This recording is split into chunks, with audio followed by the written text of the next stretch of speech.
వివాహమైన 48 గంటల్లోనే ఒక నవవరుడు మృతి చెందినటువంటి సంఘటన నిజంగా రంగారెడ్డి జిల్లా బడంగపేటలో చోటు చేసుకుంది. నిజంగా ఇరు కుటుంబాల్లో కూడా తీవ్ర విషాదం అలుముకున్నటువంటి సందర్భం. పారాని ఆరకముందే నవవరుడు నిజంగా కాటికి వెళ్ళిపోవడం అనేది నిజంగా చాలా బాధాకరంగా మనం చెప్పుకోవచ్చు. నిజంగా కన్నీరు మున్నీరు అవుతున్నటువంటి నవవధువు కుటుంబం ఈ నెల 7న అనిల్ కుమార్ వివాహం.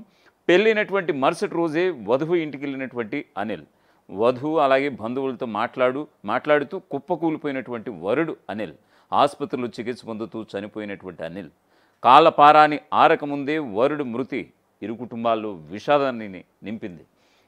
బడంగపేట లక్ష్మీ దుర్గానగర్ కాలనీకి చెందినటువంటి సాయి అనిల్ కుమార్ వివాహం జూలై 7న జరిగింది. జూలై 8వ తేదీ తెల్లవారుజామున వధువుతో పాటు తన ఇంటికి సాయి అనిల్ కుమార్ చేరుకుండడం, ఆ వెంటనే అతడికి తీవ్ర గుండెపోటు వచ్చింది. ఇంట్లోనే అతడు కుప్పకూలిపోయాడు.